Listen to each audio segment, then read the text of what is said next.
Hello everyone, this is Bitnologic again. We'll see how this turns out because like I said, once again, now I've learned what's going on when you have a memory card. It doesn't help in any way because you have a max recording size anyway, and so I don't know how that works out, but that's what I'm saying. If it's gonna be exactly like before, then it's gonna be about half an hour anyway, so that's how it is. But this is part 2 of the mystical experience. Anyway, I finished last with the part where me ended up drowning, if you will, and coming back to life later. So we're moving on from that now and moving into the next story, which I know for a fact I was at least 5 or 6 years old, because this was shortly before we moved to Sweden and lived there for I think at least 5 or 6 years. I'll do the math later on when I get to it, but for now I'm just giving you a basic introduction to my age and everything and how old I was at the time and those things. So anyway, this was happening in what you could refer to as the center of that little place that I'm coming from, and I was there with my folks, and there was this one kid who was my age, and he was on the other side of the street, and he had a balloon. And we were talking, or rather shouting, across the street to each other, and finally he said that he would give me a balloon. And I'm, being a kid, went crazy and ran across the road without thinking or looking even. Like I said, I was 5, 6 years old at the time. And so I ran, and then this Ford Granada or Taunus came, and it wasn't like really fast if you know, like a really, really fast driving car, but it was going kind of fast. And the guy saw me and he hit the brakes. And the brakes were actually like squealing, But he stopped right in front of me. And like I said, I was only a kid at the time even then.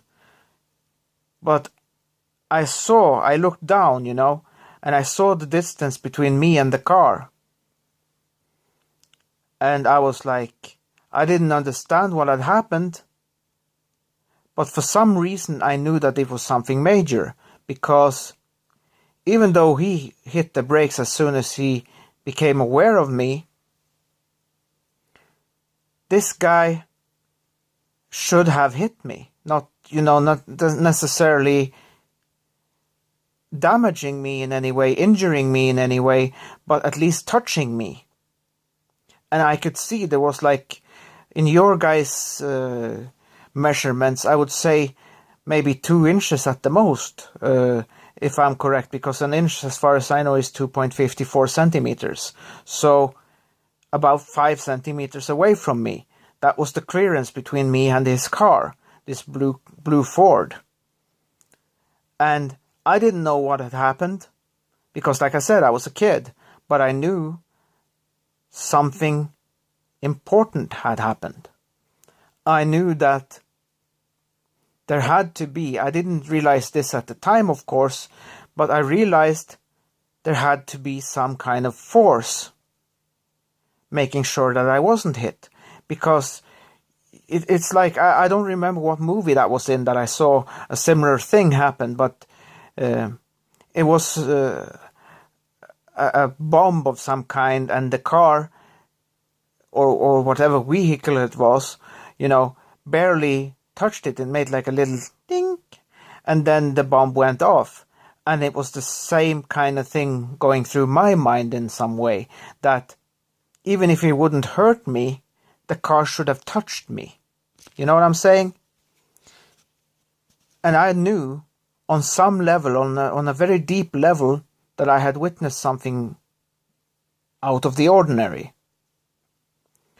And so, but of course, being a kid, I crossed the road and went over to my friend on the other side of the road, and Of course, our parents, especially my parents, my mother, got wind of what had happened and was upset, of course, but everything turned out for the best, Nothing, no harm came to me, and as I grew up later, I realized there had to be some kind of force holding that last inch or two between me and the car.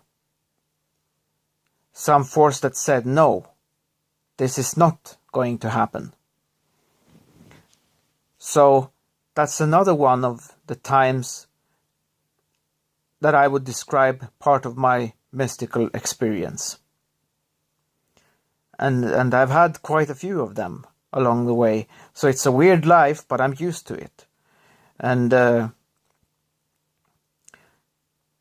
like I said, I'm trying now to remember, because I'm basically done with that story, because there's not much else to be said. You judge for yourself and find out how you see it, and you have to forgive me too, for I'm full now from eating my chicken tacos, and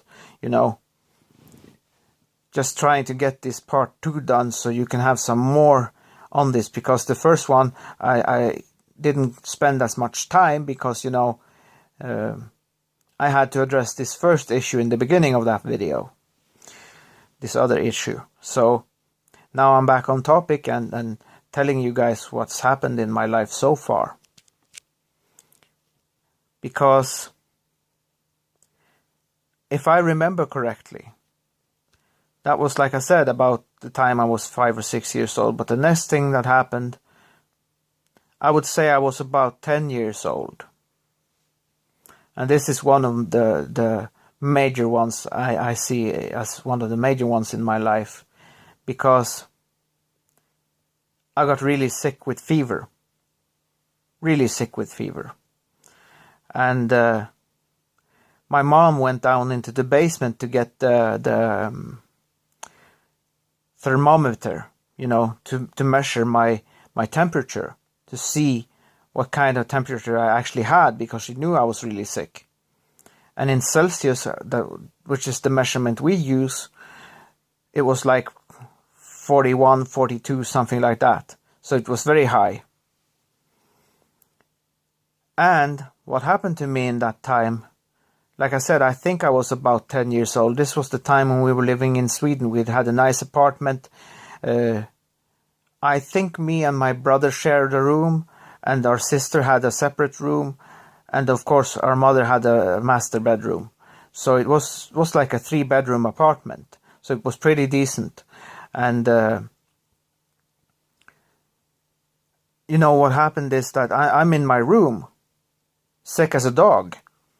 And they are going, her and my sister went down to the basement to find that thing, because this was still, we hadn't gotten everything in order since we had moved. So there was still some stuff that needed to be in the house that was still in the basement. They had a place for storage in the basement. And so they went down there, and I think they were only gone for like 5 minutes. But what happened to me seemed like it was a longer time. Because we also had a balcony, and it was going all the way from the living room to my room, which I think I shared with my brother. And so, as I'm lying there, I'm starting to fade. And a certain individual came to see me. And if you had seen that person, that individual, most of you who are Christians and believers would say that this was Christ. Because at the time I had already become a Christian at 10 years old. And I think I was like 10 years old when this happened. So that was like a major year for me in a way, because a lot of things happened in my 10th year.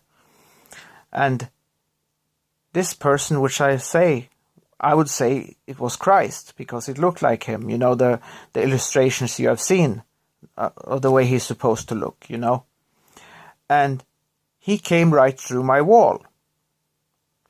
And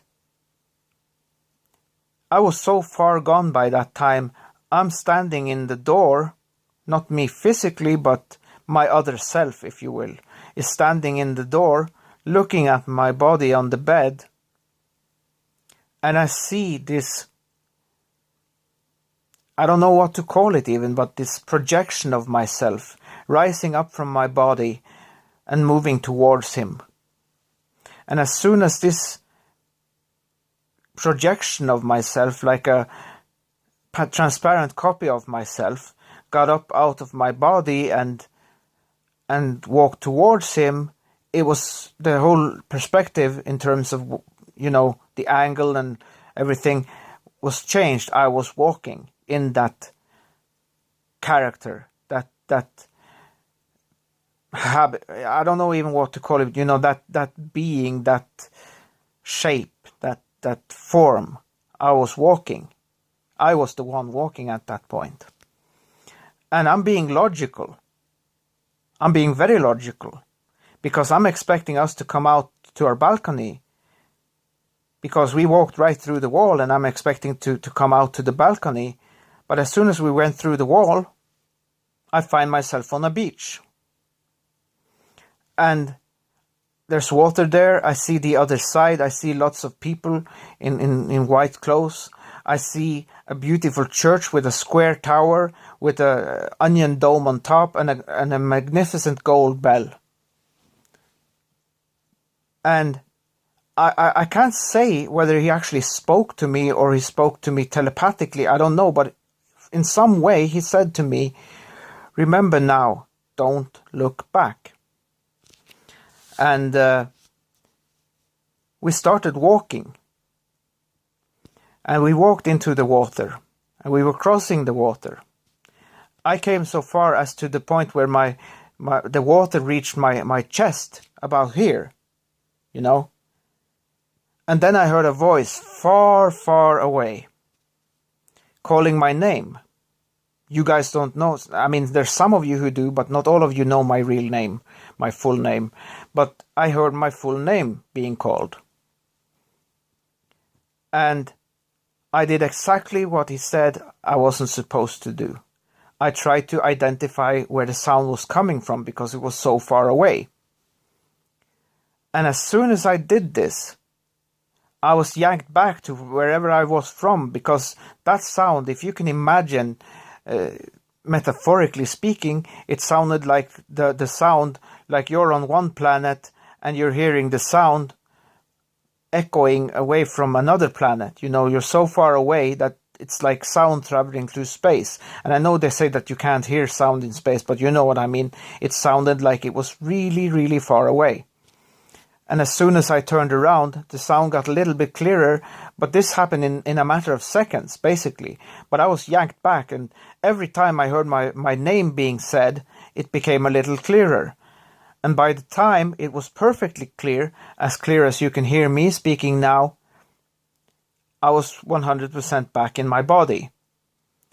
And they had been only gone for, like I said, 5 minutes, maybe 10 minutes at the most. I don't think it wasn't even that long, but the point is it was a difference of perception in the terms of how I perceived time, because I had been gone for what I saw as 15-20 minutes at least.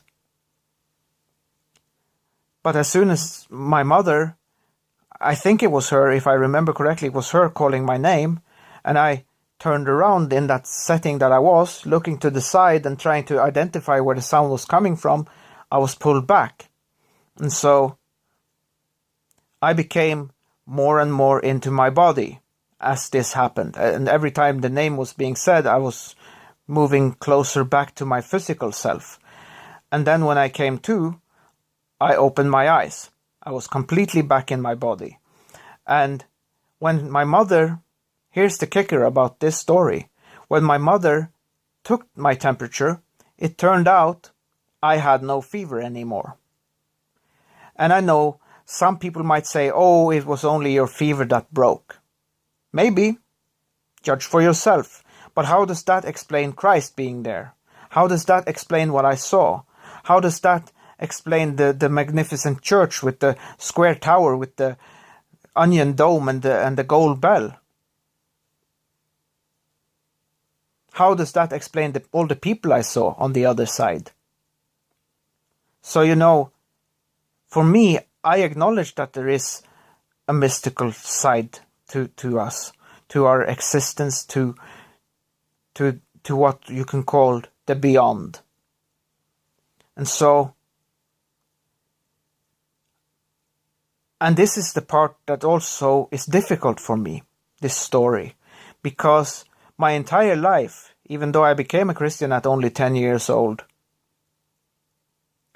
and meeting Christ the way I did, I've always struggled with my faith, and especially giving myself completely over to my faith and to Him.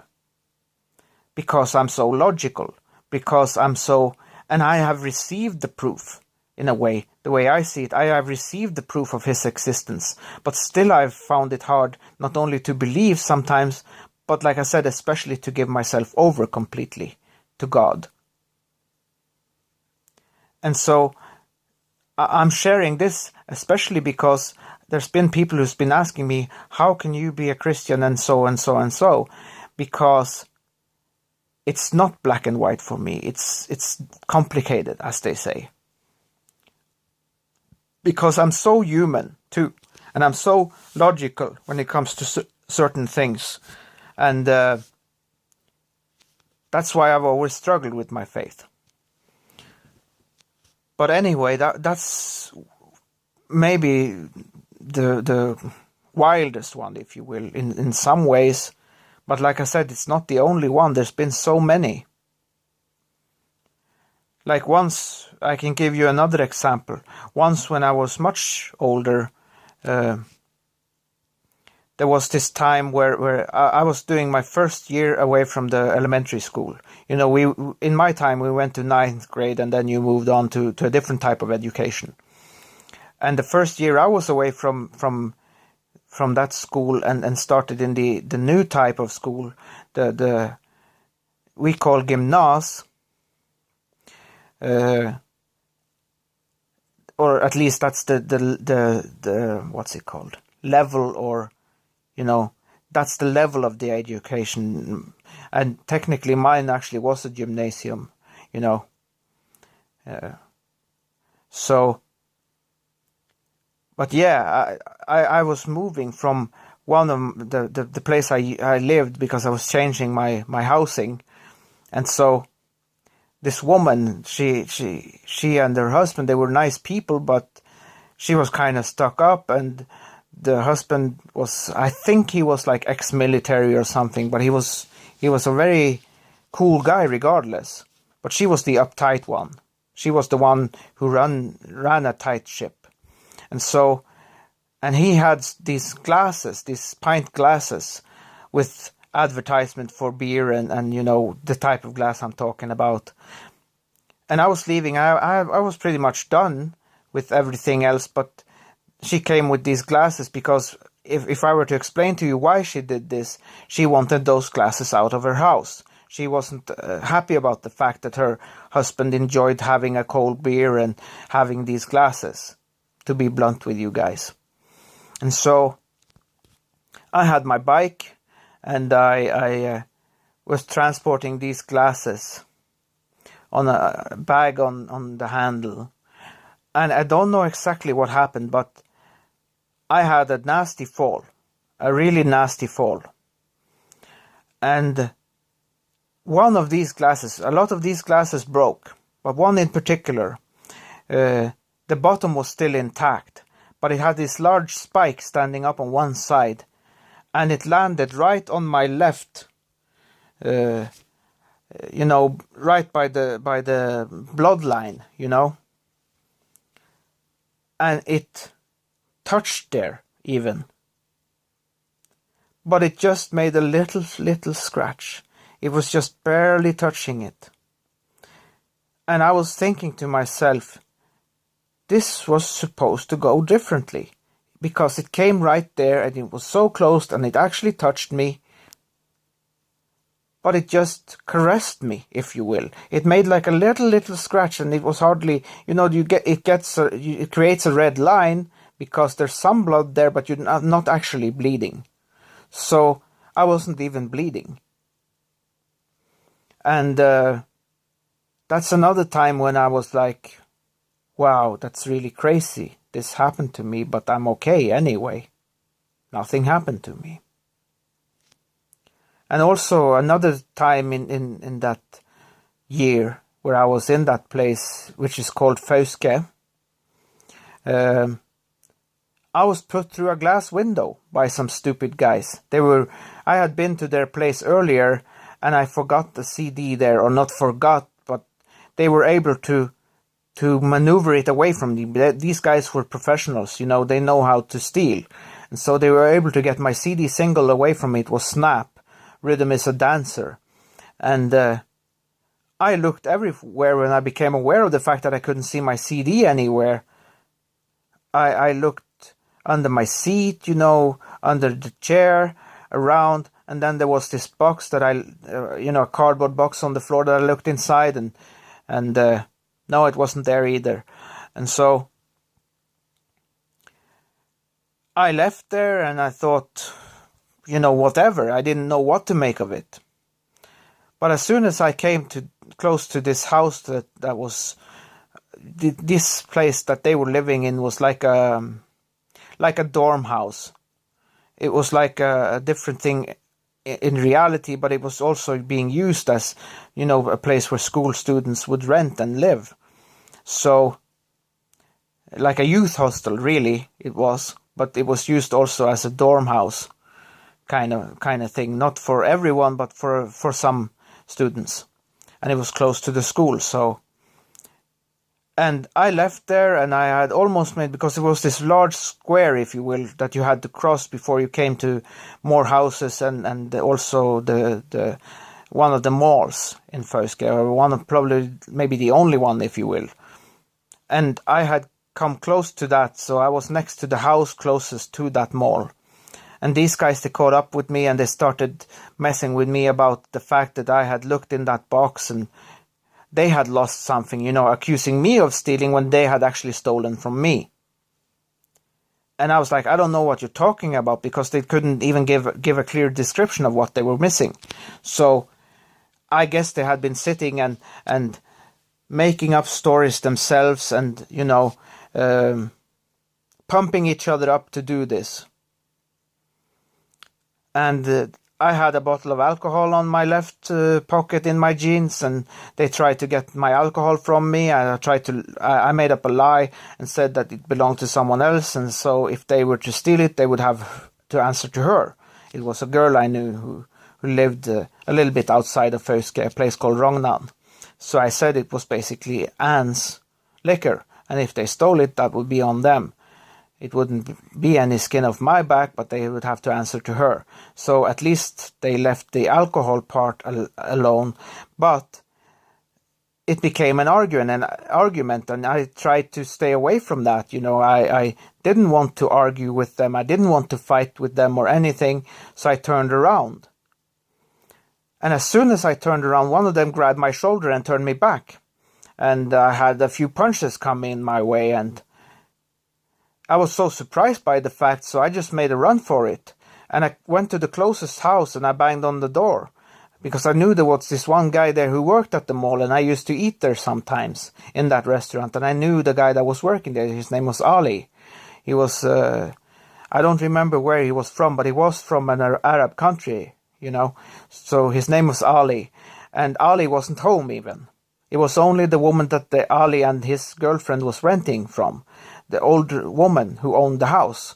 And so before I could react even, and she was so afraid because I came to her door the way I did, that she didn't come to open the door or anything. And before I knew it, these guys had caught up with me again, and they put my head through the glass window. And I had a scar. I think it was on this side. If I could show you, there's still a little scar left from it. And that's how I got my scar across my nose. I have a scar across my nose too. Which is, if you see me in person in broad daylight, it's quite visible, But once again, my head was put through the window. There was this edge going through, and, you cut your neck like that, you can be in serious trouble. But once again, I only had minor scratches.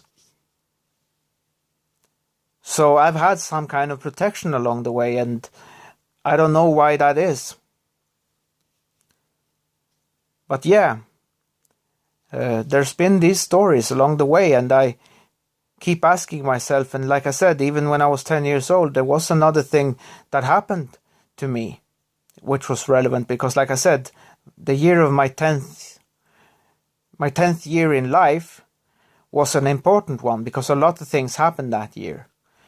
It was also the year when my father died. And so,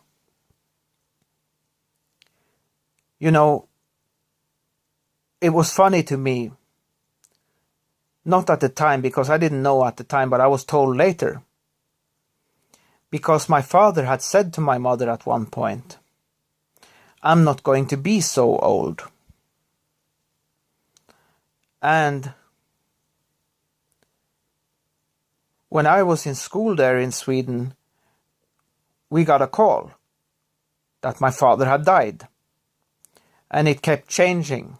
First he was dead, then he wasn't dead, and I basically, when we got the right side of things, I had to, we had to go there, and I had to learn as a 10-year-old what a respirator is, what this was and that was, all kinds of stuff connected to his medical situation, being in a coma as he was.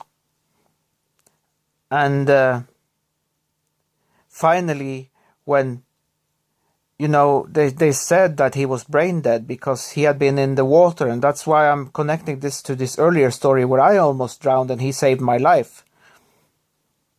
Because technically, his death was a mysterious death, if you will. There was a lot of weird things connected to the way it happened, but if you want to be technical about it, the official explanation was that he drowned. Once again, to me, mysterious. And also the fact that he said he wouldn't be so old, because he died at, I think, either 42 or 44 years old. And so he didn't become so old, just like he said himself. And so another point to that story is the fact that after he had passed, because what happened was, there was this decision. Are we going to keep him alive? Because he's basically, that's what they were saying to us. He's basically brain dead. He's going to, if he ever comes to, he's going to have to learn to walk again, talk again, everything from scratch. And then finally, in the end, my mother's decision was to turn off all the life support machines and see what would happen. And he was breathing on his own for half an hour and hyperventilated and then died. And I remember one thing about this story which makes it different, because I can take the fact that he's gone now. I had plenty of time to move on from it. But the thing is, even after he was gone, I struggled with it a lot at the time. And so what happened for me is every time that feeling came upon me, something else would happen. It was like someone took a blanket and put it over me. And I felt warm, I felt safe, and I felt comforted, And that went on a long time. I don't know how many years, but it went on for some years, because I needed some years to get over it. And then it stopped. But one of the last time I was at his grave, in those years, I was 16 years old. And because that was the time we were leaving that place. We were moving, you could say, I don't remember what my mother was doing, but, we were moving from that place that we come from. And whether she was going to her education or I was moving to the city, I don't remember the details, but, life was changing for us. And so basically what happened is that we were moving. And so I went to my father's grave, and I was 16 at the time, and I said to him, because on his gravestone it says, "You will not be forgotten." And so I said to him, "I don't know what time I'll be here next. but I promise you, you will not be forgotten. And so I've been back every now and then, and the last time was maybe 2 or 3 years ago. So I'm planning to do another trip shortly. But like I said, from the time he died, from the time he passed away until, like I said, maybe 14, 15, 16, I couldn't say exactly, but for some years he was still with me. And that's why my family, they are very strong people in that sense, and they're Sami blood. You know, Sami, or Sapmi as it's written, but it's pronounced Sami, is very strong within my family. And so another story I want to tell you about, because like I said, my father's family brought my mother's family to safety in Sweden in the Second World War.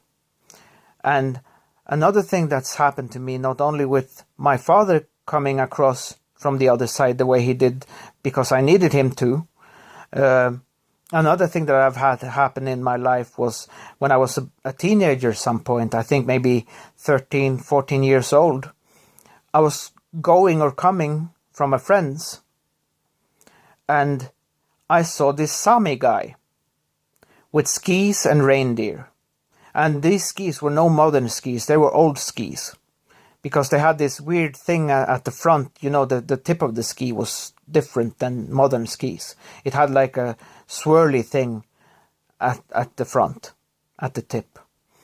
And at first I thought I had this friend called Roger, and I thought it was him messing about, had gotten hold of what we call kofte, which is like a jacket. Sami jacket with the traditional colors and patterns. And I called out to him, and he turned and he looked at me and he kept walking. And I kept walking too, but something within me said, go back and check it out. I went back to that place because his father had a garage right at the corner of the turn, because it was a turn in the road. And so I went there, and I went where I saw the guy had gone. He had gone behind that building. And I went behind there, nothing. No one was there. And that was the first time I saw the bull reindeer. And I was, like I said, 13 or 14 at the time. And if I am to make a guess who that was my great ancestor. Not on the grandparents' generation, but the generation even older than that. The previous generation. So I think that was him. Because what's happened to me later in life, I've also received some of these things as someone who's part Sami. I'm only, like I jokingly says, I'm only like 15%, but I don't think I'm even that much. You know what I mean? So, and I know this video is going to probably cut out any time now just to make you aware of that fact. But like I said, this is going to be, I'm not sure. It's going to be more than one. That's what I'm saying. So this is part 2. But like I said, I think that was my great ancestor, Petter, making an appearance to make himself known. And he crossed both time and death to say hello to me. And I'm glad I didn't go up to him close that time, because these people, these entities, you need to leave them alone in a sense, because they are not like us. But he made himself aware, you know, he made himself present to me and greeted me. And that was in my teen years, you know, my early teen years. And just to be on the safe side, I'll end this. This is part 2. Hope you enjoyed it, and stay tuned for more. Because this is like I said, I have had more than one example in my life. And thank you for watching, and stay tuned for more of this. Bye everyone. Peace.